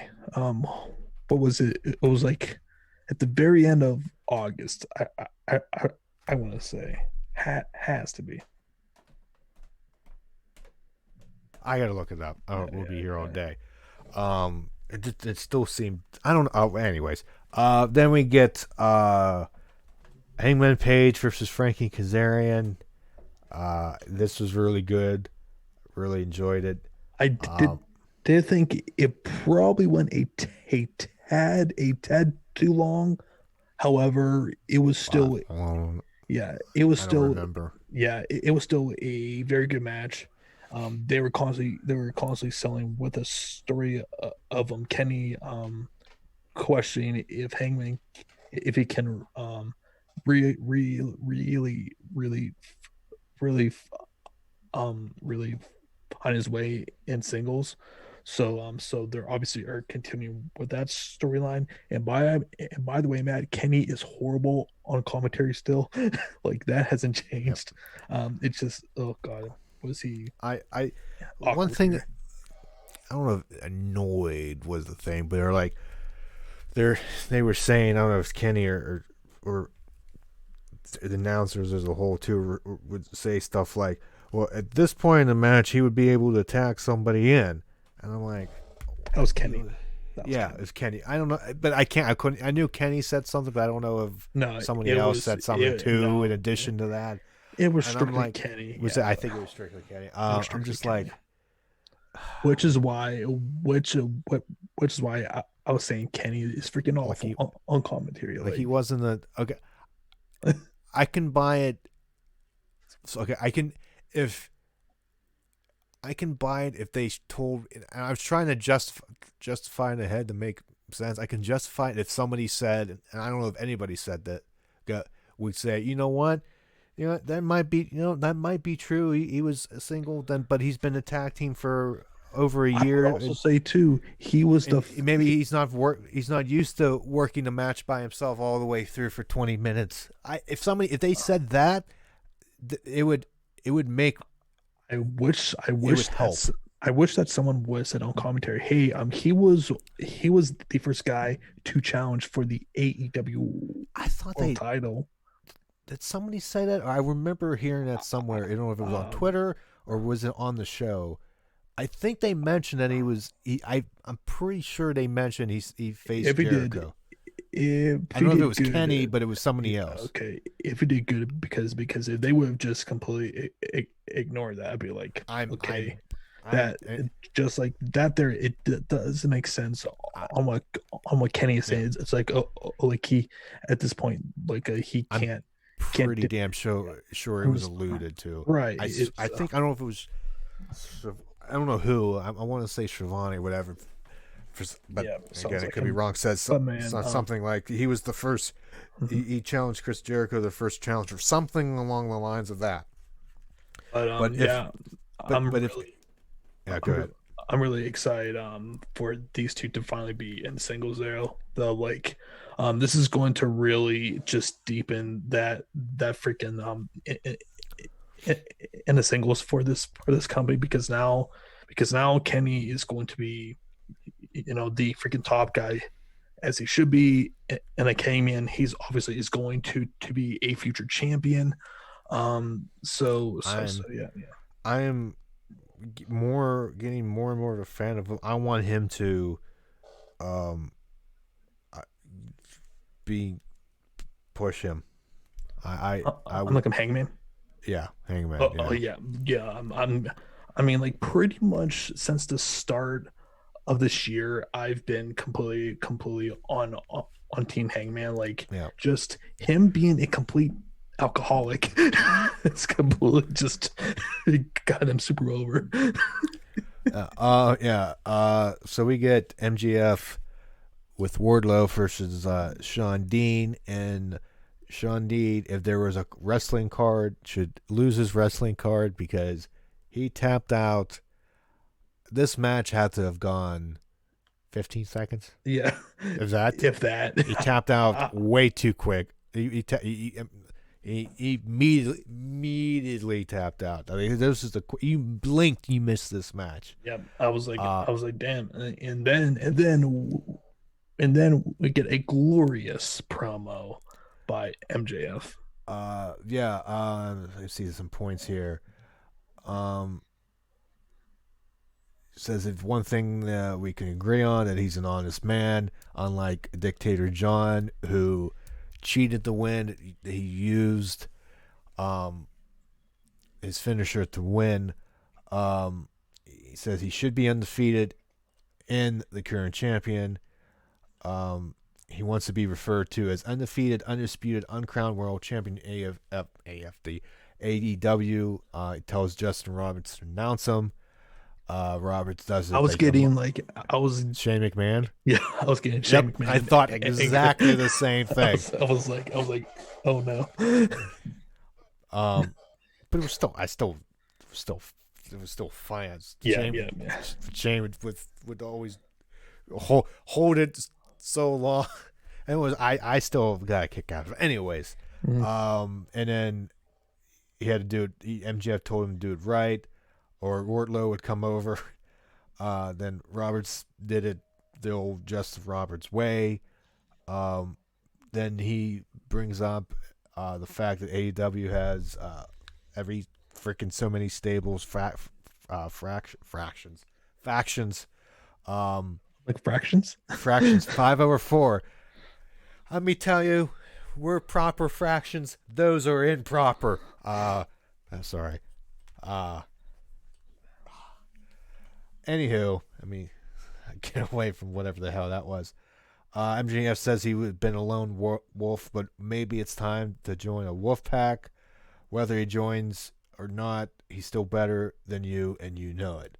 So, And I will tell you now, MGF, he is I'm joining no faction. I hope not. No, that ain't happening. He is just completely trolling us. Yeah, I I know. Yeah, I think he's eventually going to say, why in the hell would would would would I join anyone, like if he were to join a faction, it would literally he like him and like a bunch of like nobodies. Yeah, it's essentially. him and then everybody else. Right, exactly. Like that's the only faction that actually makes sense for E- MJF there. He's a like freaking lone wolf. So Uh, that's fine. then we transition that into a promo by Eddie Kingston with Penta, Phoenix, and Airbnb butchering the blade in the ring. Says he has 3 points to make. One, he never lost a Casino Battle Royal. Says look up the rules. Two, his group's a family and not a faction. Um, they're a family of violence. It says ask them to find some victims that go out and grab the jobbers outside the ring and the audience, and they beat them up. Kingston's laughing and all that fun stuff. That was Oh, entertaining. did like you hear when he's sitting on the top turnbuckle? It is in your face. It was entertaining. That was good. And then I three, popped at that. I popped at that there. um, uh, since they get things in order, tells Blade to get things in his own house in order. Which means Alley. yep, I think we're The weird thing was how like the again unless I missed it like so Allie was with him and like all of a sudden not with him yeah. and then all like it's like and nobody said anything about it Yeah, and then now all of a sudden it's a thing. yeah, yeah. That's my So one criticism from this. yeah, it was just It's like oh it yeah that's right because honest to God until last week or this week whenever or in between I did not know. If I didn't know, I totally forgot that Allie and them married. Yeah, are yeah, married. I they're didn't married. know. Yeah. Oh yeah, Um, they have been married for quite some time now. So that's me. I didn't yeah, know. yeah, yeah. Then we get Jericho and Hager versus Private Party. Um, with Solid, but it's just like yeah, I'm having a hard time getting it into up Jericho and to Hager yeah, as a tag team right now. up to this point, it was like there. It wasn't. It was okay, but it wasn't the match. It wasn't. It was the worst match comparative to I will say the though, other two. with like Private Party, they are slowly growing on me. They're, You can tell they are getting better, but I'm going slightly opposite. They're going yeah, slightly opposite with me. yeah. I just think just with these guys, like you're going to need to be take to taking your time with them and trying to give them Yeah, but yeah, some more experience. But yeah, they they yeah. they're like to me. They're just as now they're just there. Well, yeah, I They're mean, like they're limbo. They're like yeah, and to like that's kind of and where they need to be right yeah. now, just I because. just I don't know. I they're good, but I'm not impressed with them just yet. No, I don't like their new theme song. I just noticed this week. It seems more generic. Um, I liked the first one when it yeah, was like yeah, same here. all crazy. Uh, Um, a a a like a party vibe. yeah, First one, which and fits this them. one it was just like, yeah. It's like going from it's like changing Keith Lee's music. It went from It, catchy it ain't to that bad. nothing. Okay. Well, I know. Okay, well, you know what I'm saying. Yeah, It went from catchy it ain't that bad. to non-catchy, generic. Mhm. Yeah, okay, it's not that bad, but you know Yeah, what I'm trying to say. yeah, That's the only comparison I had. So Jericho and Hager win. Um, yeah. After the match, Jericho beats on Cassidy some more, puts in the walls Jericho, and then Quen. Uh, And yeah, mhm. yeah, I always don't even know. I just know him as Private Party. Uh, he hits Jericho with a Pele kick to stop that, and Hager takes Jericho out to safety, and we end that segment. And they announce a special 1 hour Dynamite on Tuesday after the NBA playoffs. Mhm. Scorpio Sky versus Ben Carter, Anna Jay versus Brandy Rhodes, Matt Sydal versus Sean Spears, and Chris Jericho are commentating. Hopefully Seidel doesn't kill himself this time. Or nearly, yeah. Yes. I don't think I will be watching this, just to be Yeah, honest. I'll probably tune in there and just see if there's anything Yeah, because on there that nothing they're there. gonna. Yeah, No, I'm looking it's at this. well, It's like like dark, but not dark. yeah, supposedly this was supposed to be a like bonus thing, for one of the shows that they were going to be pre empted on, but it didn't it didn't actually happen. So Right. basically, from what I essentially read was, Tia and TS, oh hey, how about you guys just run a like special on this date. So Yep. the and that kind of shows you just just like how seriously that the that like that that like TNT is taking AEW right now there. So Next, we get the NWA Women's World Championship match between the champion Thunder Rosa and the challenger Ivelisse so with have you Diamante. heard story with this match here? I saw briefly a tweet that I believe you tweeted because I noticed it because I got a notification of Eric with question marks or Yeah, something like so that. basically this turned into a freaking shoot because Eve Police was completely no selling some of Thunder Rosa's offense, and supposedly there was a lot of really pissed off people backstage, with her. And man, this is partially why Evie has been completely unsigned everywhere. She has a horrible attitude, and this is rearing its ugly head I one I once saw again that here. GIF and I was like, uh, oh Angie, yeah, like Andrew, from like a Madman, and also on like a Sean Ross Sapp, really really talked about it. And like some people were trying to like say, like it didn't happen. And like Sean Ross Sapp said, he said, I literally reached out to everyone, and they all said there was a lot of people being unprofessional here.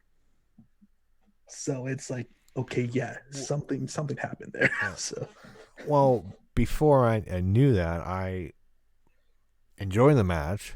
I know, same Uh, here too. it it it, it puts. And I just laugh and like and I because Ivelisse is she officially? She's not signed yet, right? And she's right. No, she signed. she's She signed. signed. Okay, She I signed. okay. In this context, I don't. Okay, she's very new, so I don't. I take her like out of the bubble Right. of this. It's just like they these. I'm just like, oh, this puts the rest of the roster to freaking shame. Yeah.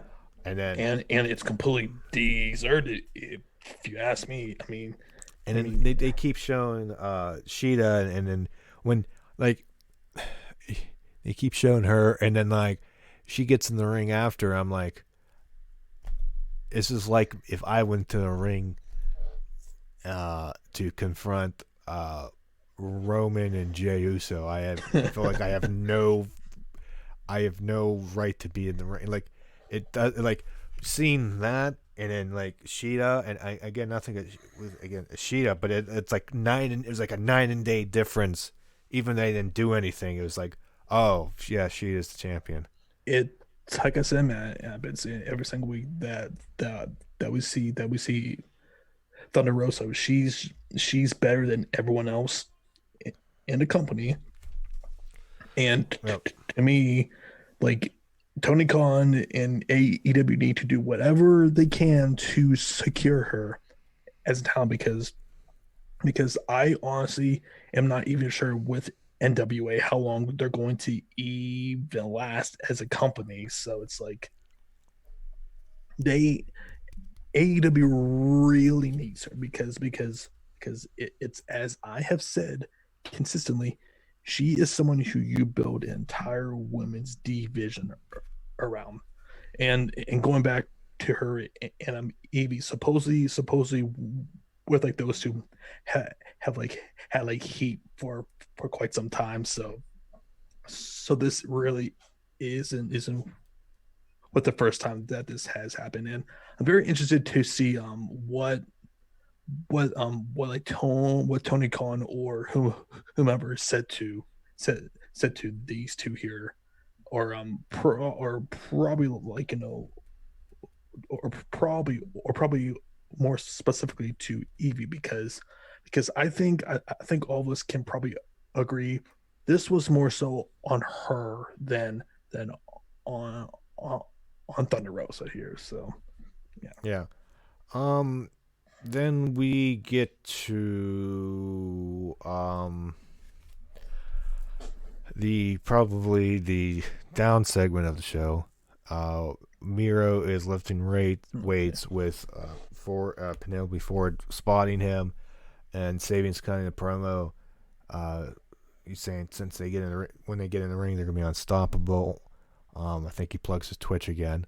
Um, Miro comes up, and this part of Miro came in and it was like all like big guy. Oh, I want to get in the ring.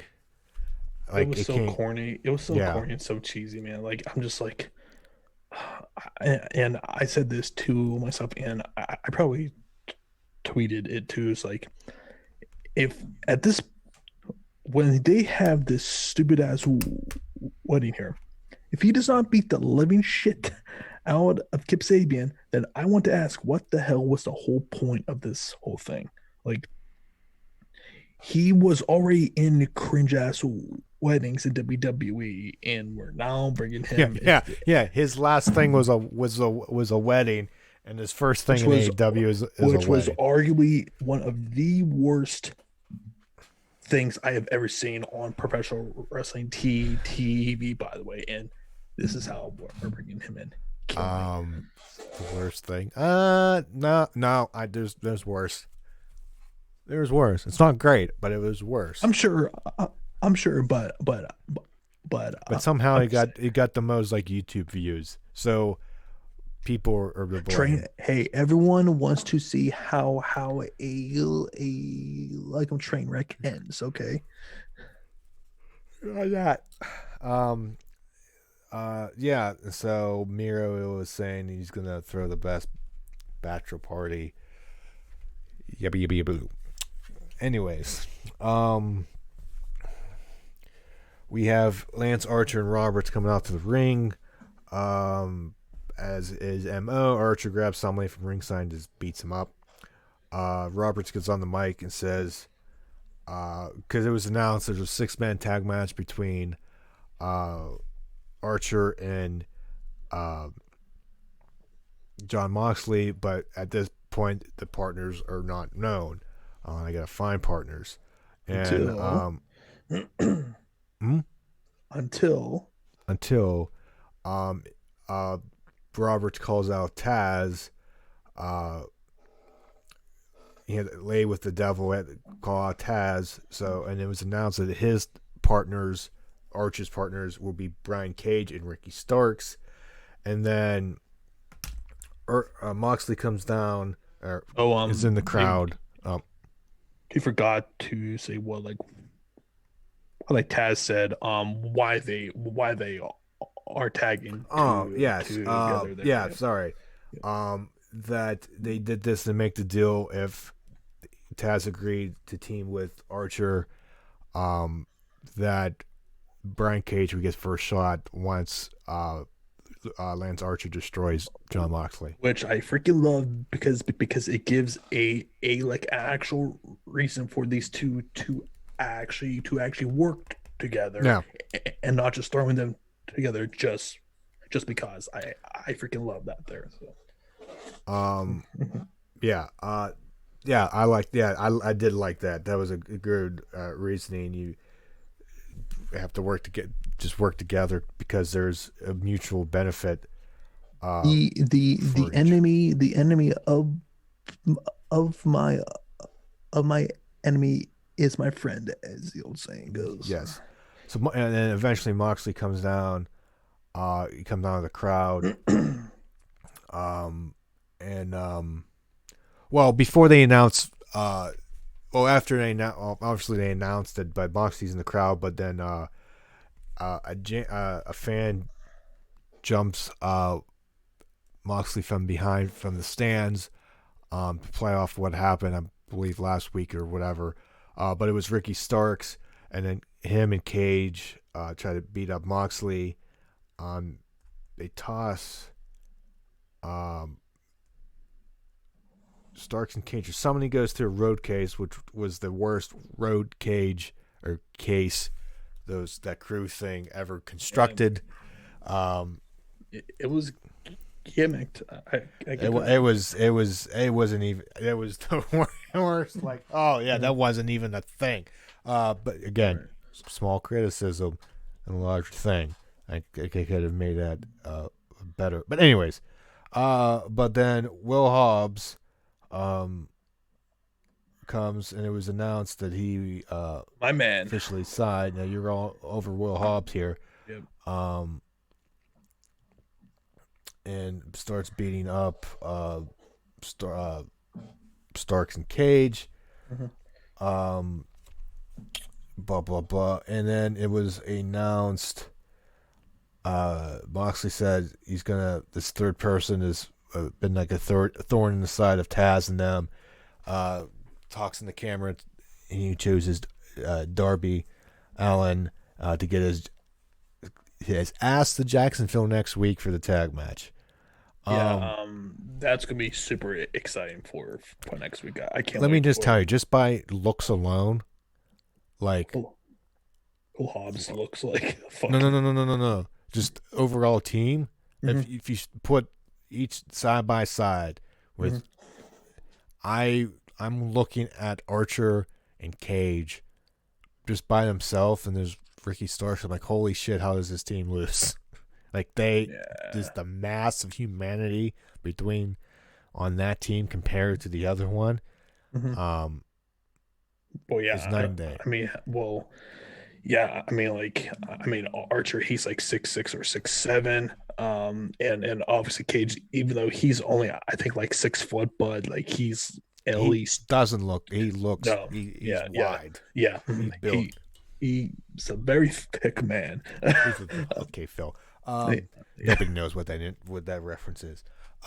So here's next week's lineup. They announced. Anything else you wanted to add in that? I'm very excited to see what AEW is going to be doing with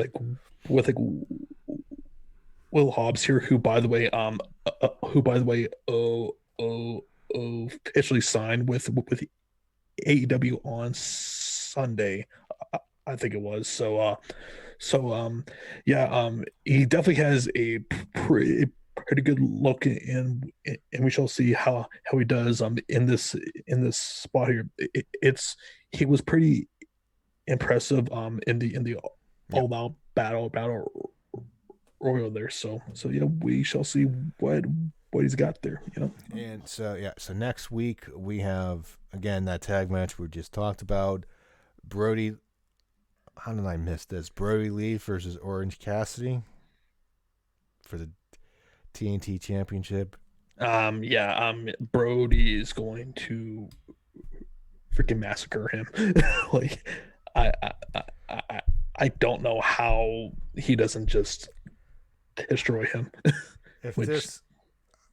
We'll cross that bridge. We'll cross that bridge when we come to it. I don't remember seeing that. I must have not been Yeah. paying attention. I watched this like late on Wednesday. Kiyoshida versus and Thunder Rosa versus Diamante and Ivelisse in a who can sell the least match. Oh, well, I'm sorry. Um, I want to see real fists just like beat the shit out of each other in this match. and then Jericho is supposed to make an appearance. Mm-hmm. Then we get to the main event, which was Best Friends versus Santana and Ortiz in a parking lot fight. I immediately thought maybe halfway through this match, it's a shame that I didn't care about this story and the storyline was crap. Shit. Yeah. Um, But man, this for match though. yes, was a really good parking lot brawl, parking lot fight, whatever you want to call it. They did some great stuff with using the cars, obviously. Um, some good spots here. It was really hard hitting. Like a Trent, him being like freaking power bombed on the freaking windshield. I was like, oh, like like basically every single spot, Matt, you were just like, ow, oh, shit. It's just like these two just beat the crap out of, or these four just beat the shit out of each other. And here is where I really feel when Santana and Ortiz are really at their best here. God. Because they are being serious, they're not being corny, they're not being cheesy. Yes, It just it was this like, is where has this been for right. months? So so even though that these guys lost here, I didn't feel like that they were that they actually came out bit better here, even with the loss here. The grand scheme of how the story's told, the baby faces got the revenge. The critique I have of this match is where the hell that was it Taylor, Chuck Taylor? Where did these keys come from? And all of a sudden, my guy, Orange, I knew that squeezes head till it pops. Cassidy comes out of the trunk. How he's not like not suffocating for air. I don't know, and just stays there the whole time. He needs to not breathe. Fruit doesn't need to breathe. Damn right. He's freshly. Can we freshly pill him? But like, you know what? It was very. Well, this happens a lot of wrestling, so this is not strictly this match, but it's like it's always convenient when the setup is just right for, I don't know, for these keys to be there, for the trunk to open, and there's this guy in the trunk.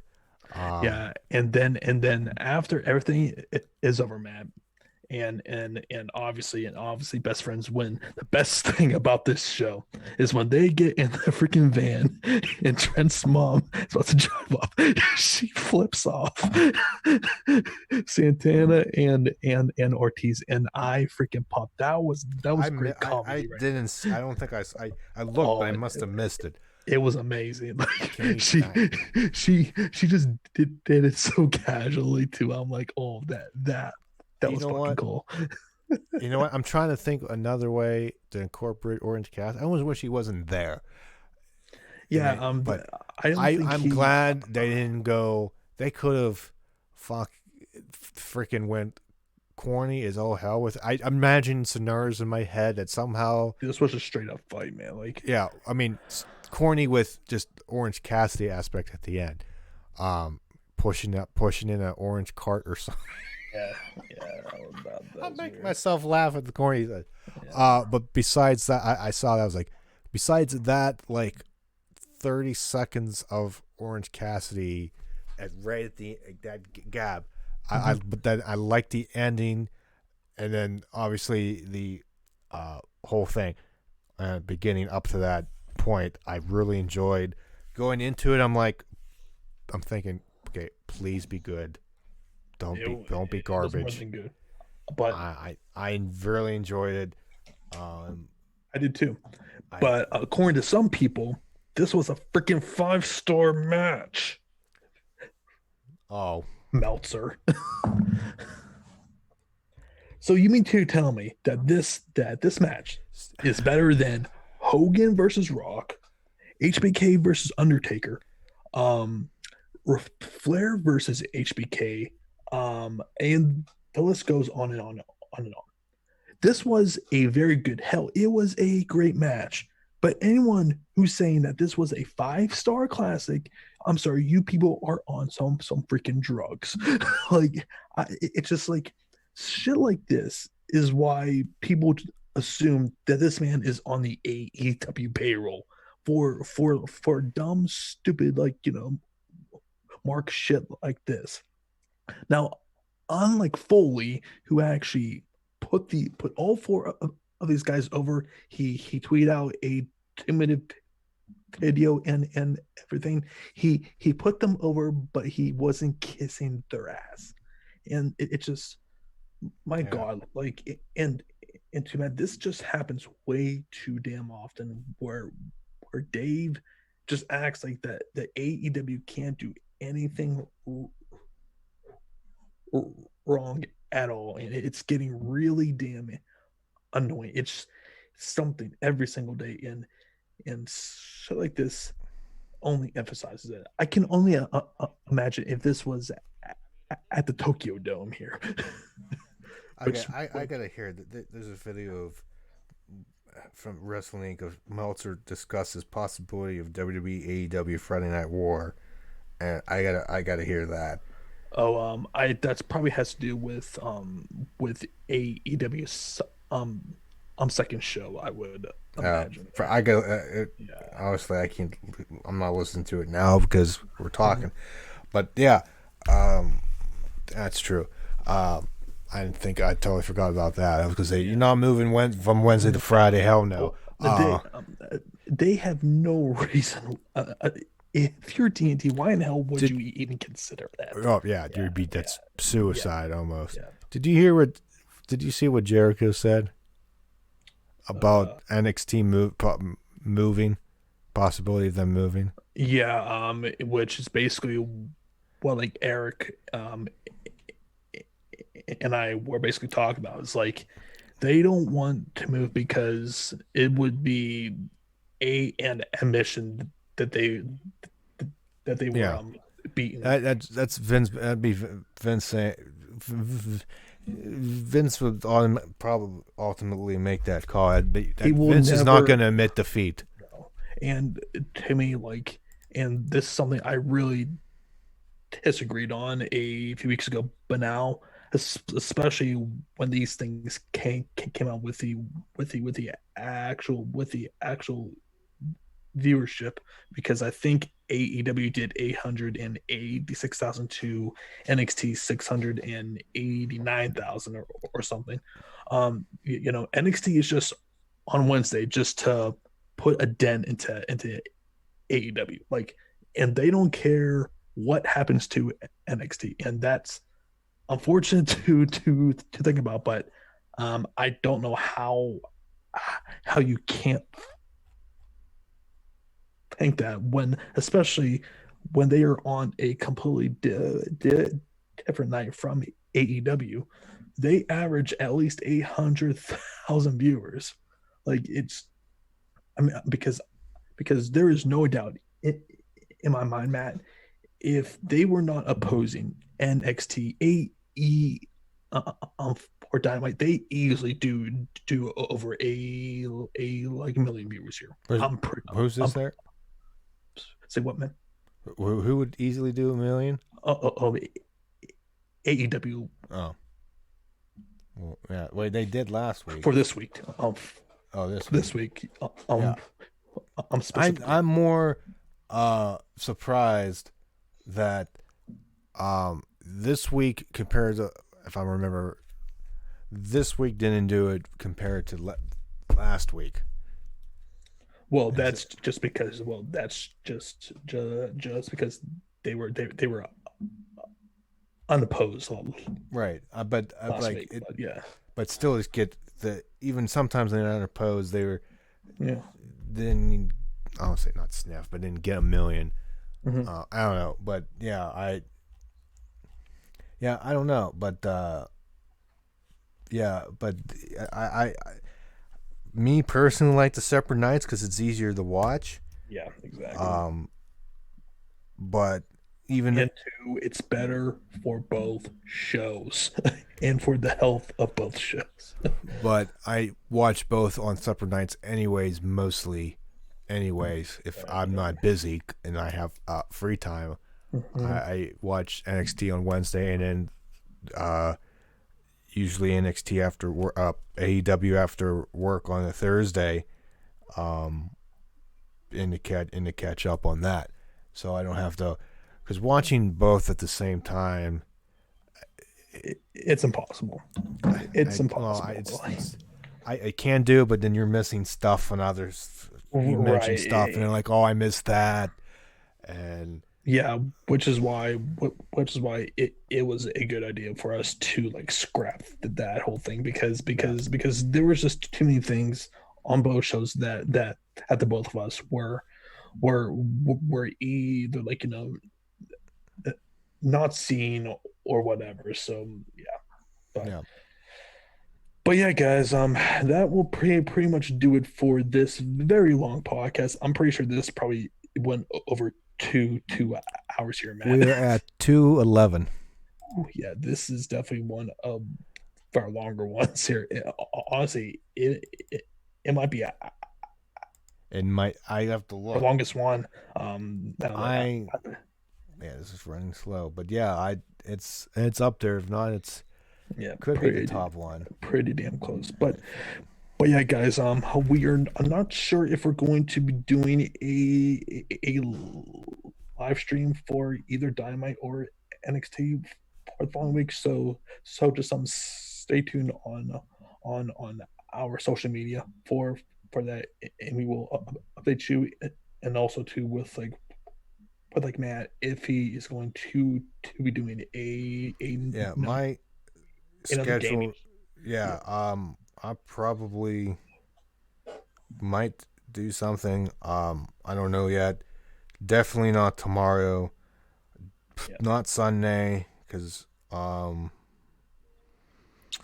football. football, and I have something I in the evening Mhm. I gotta do. Um, Monday. I don't know about Monday, but say my schedule We'll figure it is out. crap. We'll figure it Yeah, out. yeah. So you guys, as always, follow our Twitter page, like, comment, and subscribe. And if we don't see you for the AEW and NXT reaction, then we shall see you for next Yes, Saturday for episode officially our longest episode. yeah for episode 59 of the podcast. So for myself and for Matt, we shall see you then. Take care.